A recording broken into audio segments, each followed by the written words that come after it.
Les vraies voix Sud Radio, le grand débat du jour. Peu habitué aux conférences de presse, le chef d'état-major des armées, Thierry Burkhardt, a lancé un avertissement ce matin. Selon lui, le nombre de conflits à travers le monde est passé de 30 à 120 en 30 ans, témoignant d'un changement profond de référentiel stratégique sans retour possible. Au-delà des menaces militaires traditionnelles, il a également mis en garde contre les dangers qui fragilisent la cohésion nationale, désinformation, cyberattaques et tensions sociales, affirmant que la Russie est une puissance de nuisance selon ses propres mots. Face à ces menaces souvent invisibles, une vigilance renforcée s'impose pour préserver l'unité et la stabilité du pays. Emmanuel Macron prendra la parole le 14 juillet pour rappeler la priorité que représente le budget de la défense. François Bayrou nous prépare à des coupes budgétaires, exception faite de nos dépenses militaires, a-t-il dit. Le chef d'état-major des armées pointe le danger russe. Les consultations pour vous sur le compte X de Sud Radio, je vous le rappelle, chers auditeurs, c'est cette question. La Russie est-elle pour vous une menace immédiate ? Eh bien, vous dites non à 94%. Continuez de voter si vous n'êtes pas d'accord ou si vous êtes d'accord avec cela. On peut peut-être, Judith, écouter. Ouais, on a un petit son justement. Extrait, le chef d'état-major des armées, Thierry Burkhardt. Fort de ses atouts, le Kremlin, je vous l'ai dit, a fait de la France une de ses cibles prioritaires, avec en fait des choses qui bien évidemment se caractérisent un peu dans tous les domaines, bien évidemment sous forme de guerre hybride, multimilieu, multichamp, ça veut dire un peu partout on est confronté, un peu physiquement, mais c'est vrai aussi dans l'espace, dans le cyber, dans les fonds marins, je vais un peu vous décrire ça. Voilà, c'était le chef d'état-major des armées lors de sa conférence de presse ce matin depuis le ministère des Armées. Tout à fait. Alors, on va commencer par des petites réactions. N'oubliez pas qu'on est avec Bruno Tertrais, notre invité du jour, qui est directeur adjoint de la Fondation pour la recherche stratégique. Rebonsoir Bruno. Rebonsoir. Alors, je vais vous reposer la question pour que vous la développiez un petit peu plus. On va préciser en quoi cette Russie, dont on entend beaucoup parler en ce moment évidemment, est une menace immédiate pour nos démocraties. Alors, je pense que lorsque vos auditeurs répondent à la question, ils pensent à la Russie, menace militaire immédiate pour la France. Et dans ce cas, c'est évident, ce n'est pas une menace militaire immédiate pour la France. En revanche, d'ingérence, par contre. Ouais. Si c'est, pardon, oui. Alors, si vous me demandez si c'est si elle a un pouvoir de nuisance considérable aujourd'hui, très clairement, oui, et on le voit presque tous les jours en France. En fait, il y a d'abord les voisins. Alors eux, ils sont effectivement à risque. Si vous êtes en Estonie ou en Pologne, je peux vous dire qu'il est normal de considérer que la Russie comme une menace militaire, pas forcément immédiate, mais en tout cas potentielle. Donc c'est une menace pour l'Europe, c'est une menace pour l'Europe entière, pas seulement pour la France. Il n'est évidemment pas question d'imaginer les chars russes arriver à Paris comme on l'imaginait à l'époque de la guerre froide. Mais c'est une menace permanente parce qu'il y a des attaques cyber, il y a les sabotage, il y a les opérations de désinformation, et je peux vous dire qu'elles sont quasi quotidiennes. Il y a ce que font des agents russes ou payés par la Russie dans les rues de Paris, littéralement.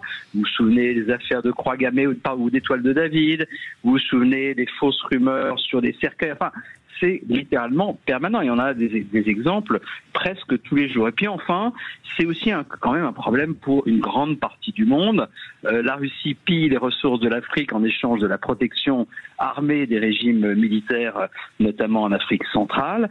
Et puis enfin, c'est quand même pas un pays très constructif à l'ONU parce que c'est le pays qui appose le plus son veto, qui utilise le plus son droit de veto aux Nations Unies depuis une vingtaine d'années. Donc voilà, puisqu'il fait partie des membres permanents. Alors Bruno Tertrais, on fait un échange avec nos vraies voix. Mathieu Davy dans un instant, Mathieu Hoc tout de suite, notamment sur ce rôle géopolitique aujourd'hui de la Russie. Est-ce qu'il est encore influent, ce Russe, ou pas ? Nous, on avait sorti un rapport qui disait, pour comprendre le monde dans lequel on vit, il faut comprendre Vladimir Poutine, parce que Vladimir Poutine, finalement, fait ce que beaucoup de pays vont faire dans les années à venir, voire font déjà. C'est-à-dire que Vladimir Poutine, en fait, ce qu'il fait, c'est qu'à jusqu'à son retour en 2012, on va dire que c'était plutôt une personnalité qui cherchait à se rapprocher du bloc européen et du bloc occidental.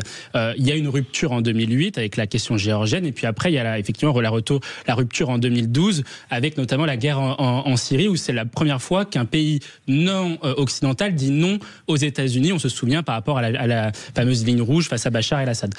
Aujourd'hui, Vladimir Poutine est dans une logique de réarmement de son pays pays, d'une logique de ce qu'on appelle les nations-empires, c'est-à-dire qu'en fait, il cherche à réarmer son pays sur le plan économique, agricole, industriel, moral, même d'une certaine façon, pour pouvoir ensuite après obtenir une hégémonie dans sa zone géographique, pour pouvoir ensuite après refaire l'URSS. Exactement, et après peser sur les relations internationales et donc restaurer une certaine grandeur de la Russie, comme ce que veut faire l'Iran des ayatollahs avec beaucoup de difficultés, on le voit aujourd'hui, comme ce que veut faire l'Amérique de Donald Trump également suit le même modèle, comme ce que fait la Turquie de Recep Tayyip Erdogan, et dans une autre mesure aussi la Chine de Xi Jinping. Donc aujourd'hui, c'est un peu ça l'ère internationale dans laquelle on vit. C'est pour ça qu'il faut comprendre ce que fait Vladimir Poutine, parce que ce n'est pas irrationnel ce qu'il fait, et c'est ce que nous on propose comme chemin pour les pays européens et pour la France, c'est-à-dire se réarmer dans un monde qui va être de plus en plus en conflictualité, de plus en plus dangereux.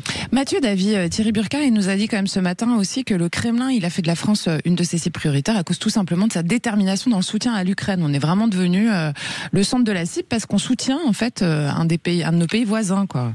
Mais en fait, il suffit d'écouter Vladimir Poutine et ses ministres pour comprendre le danger qui est porté contre nous et contre l'OTAN. Il suffit de les lire, de les écouter. Ils le disent. C'est une déclaration de guerre à l'OTAN, dans l'idée qu'on arrête de s'associer aux pays de l'ex-URSS. Dès lors que l'Ukraine tend la main à l'OTAN ou la Géorgie il y a quelques années, c'est une sanction immédiate pour nous. C'est-à-dire qu'on est un barrage, un frein à cette occidentalisation de ces pays libres et qui souhaitent, eux, s'émanciper. Donc, la menace, elle est portée directement. Alors là, bien sûr, dès lors que nous apportons le soutien à l'Ukraine, on est visé. Vous savez, l'Ukraine, faut se rendre compte que cette guerre, elle nous protège, paradoxalement. Tant qu'il y a cette guerre en Ukraine, les forces russes terrestres sont mobilisées, et d'ailleurs avec une destruction terrible, grâce à l'armée ukrainienne, à sa valeur et à sa tactique. L'armée russe s'essouffle. Et évidemment grâce à l'apport qu'on y fait. Et tant qu'on peut, nous, aider l'Ukraine, déjà on évite de mobiliser nos troupes, pardon, mais choisissez ce que vous préférez. Est-ce qu'on envoie nos gars à la frontière ou est-ce qu'on continue d'aider l'Ukraine? Et tant que l'Ukraine bloque les forces militaires, on tient. Si demain la Russie bat l'Ukraine, sachant qu'elle n'a pas mobilisé son armée aérienne et maritime, qui elle est intacte et prête, ils peuvent tout à fait venir sur le terrain européen, et ils l'annoncent. Les chefs d'état-major anglais annoncent, selon lui, une attaque vers 2030. C'est demain. Bruno Tertrais, je rappelle, vous êtes directeur adjoint de la Fondation pour la recherche stratégique. Qu'est-ce que ça vaut en termes de puissance militaire aujourd'hui, la Russie ? Alors, il y a deux manières de voir la puissance militaire de la Russie. Une manière consiste à dire, mais finalement, son budget militaire est tout petit au regard de la somme des budgets des pays de l'OTAN. Et puis, il faut voir tout simplement la manière dont la Russie peut, avec un budget beaucoup moins important, faire mal aux pays européens, à l'Ukraine évidemment d'abord, mais ensuite à nous-mêmes par toutes ces attaques, ces sabotages, cette désinformation, ces attaques cyber. En fait, quand le chef d'état-major des armées britanniques parle de 2030, attention, il ne dit pas il y aura une attaque russe contre l'Europe en 2030, ça n'aurait aucun sens. Il dit, et il n'a pas complètement tort à mon sens, que la capacité de faire mal à un pays européen, sans l'envahir ou le détruire complètement, de la part de la Russie, existera dans quelques années, parce que la Russie s'est transformée en machine de guerre, tout simplement. Et faire mal à l'Europe, ça voudrait dire, par exemple, faire une attaque limitée, une incursion de faible ampleur sur un pays européen, ce qui désorganiserait complètement les réactions européennes. Donc ça serait malheureusement pas un mauvais coup de la part de Vladimir Poutine. Donc voilà, il faut relativiser un peu les choses, mais c'est un pays qui, tant qu'il sera gouverné par le régime qui est actuellement en place au Kremlin, sera un problème stratégique majeur pour l'Europe. Et j'ajoute que c'est pas simplement pour nous une histoire de budget militaire. Juste un tout petit mot, on a parlé de réarmement. Je suis pas en désaccord avec ce qui a été dit tout à l'heure, mais alors Poutine qui fait le réarmement moral de son pays, moi ça me fait doucement rigoler. Le taux de suicide, le taux d'avortement, le taux d'alcoolisme, ou de gens qui tombent par hasard d'un immeuble. Pardon ? Ou de gens qui tombent par hasard. Ça, c'est un grand classique qui existait déjà au temps de l'Union soviétique. Franchement, la Russie, soi-disant porteuse des valeurs chrétiennes, conservatrices, traditionnelles de l'Europe, c'est une vaste fumisterie.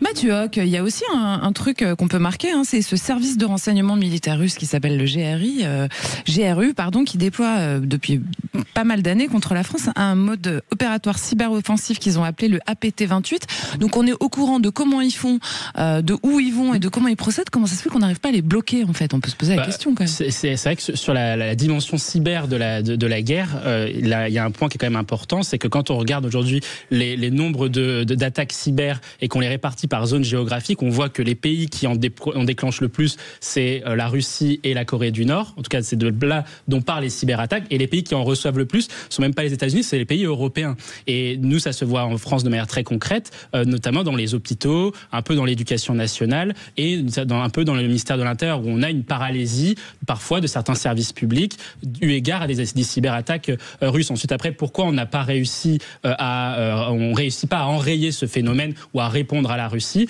Je pense qu'il y a deux points. C'est qu'un, on n'arrive pas à avoir une doctrine offensive à l'égard de la Russie. On veut pas faire mal finalement à la Russie. C'est ça. Exactement. Et puis le deuxième point aussi, je pense, c'est qu'en fait, on a une armée, et c'est ce que nous on avait écrit dans un rapport, on a une armée d'échantillonnage. C'est-à-dire qu'en fait, la France a voulu investir les 5 théâtres d'opérations militaires, la terre, la mer, le ciel, le spatial et le cyber également. Sauf qu'en fait, on n'a pas les moyens financiers pour pouvoir tenir sur les 5 théâtres d'opération, ce qui fait que justement, en fait, nos forces sont échantillonnées, c'est-à-dire qu'elles sont assez restreintes sur l'ensemble des théâtres d'opération. Donc, par exemple, ça donne des exemples très concrets. En cyber, on a moins de capacités que la Russie.